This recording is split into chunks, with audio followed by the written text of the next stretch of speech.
আজ শুক্রবার, মনে হলো সবাইকে নিয়ে একটু ভিন্ন কিছু হোক, তাই রান্নাঘরে নেমে গেলাম তেহারি রান্না করতে। হ্যালো এভরিওয়ান, আসসালামু আলাইকুম। মাংসটা আমি আগেই ধুয়ে পরিষ্কার করে নিয়েছি। এখানে 1 কেজি মাংস। এখন এর সাথে এক এক করে সব মশলা দিয়ে দেব। রসুন বাটা, আটা বাটা, জিরা বাটা, গরম মশলা, ধনিয়ার গুঁড়া, লবণ, আর এখানে কিছুটা বাদাম আর কিশমিশের পেস্ট, আর আমার হাতে বানানো টক দই দিয়ে এটা এবার ভালো মতন মেখে নেব। তেহারির মশলাটা দিতে ভুলে গিয়েছিলাম, তো এখানে কিছুটা পরিমাণ তেহারির মশলা দিয়ে আরও ভালো মতন মেখে রেখে দেব। আর এখানে আমি চুলাতে কিছুটা তেল, গরম মশলা দিয়ে পেঁয়াজটা লাল লাল করে ভেজে নেব। আমার পেঁয়াজটা ভেজা কমপ্লিট।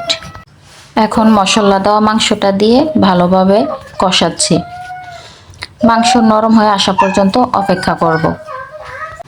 যেন হাত দিয়ে চাপ দিলে মাংসটা ভেঙে যায় এমনভাবে নরম করব। তাহলে খেতেও ভালো লাগে। মাংস শক্ত শক্ত থাকলে ভালো লাগে না। এই তো আমার মাংসটা হয়ে আসছে, ঝোল আরও কিছুটা কমাবো।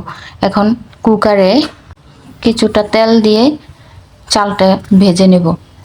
আর এখানে আগে থেকে ভেজে রাখা কিছু আলু, কাঁচামরিচ ভিডিওতে দেখানো হয়নি, স্কিপ হয়ে গেছে, আর পরিমাণ মতো পানি দিয়ে দিয়েছিলাম। আমার চালটা 80% মতো হয়ে গেছে। এখন এর ভিতরে মাংসটা ঢেলে দিয়ে দেব। মাংসের ভিতরে যে ঝোল আছে ওটা দিয়ে হয়ে যাবে বাকি, মানে যতটুকু শক্ত আছে। এই ঝোলে চালটা পুরোপুরি সিদ্ধ হয়ে যাবে একদম পারফেক্টভাবে। আর এখানে আমি সব কিছু ভালো করে মিক্স করে নিচ্ছি। আর আমি এখানে কিছুটা কেওড়া জল দিয়ে দেবো একটু গ্রানের জন্য। তারপর কয়েক মিনিটের জন্য দমে দিয়ে রাখলাম।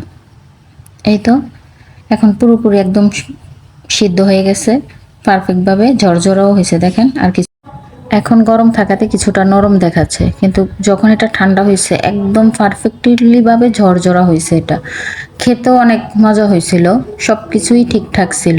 আর এখন নামানোর আগে কিছুটা ঘিও দিয়ে দিলাম। আর এইভাবেই আমার তেহারি কমপ্লিট। এই তো, টাটা বাই বাই, সবাই ভালো থাকবেন।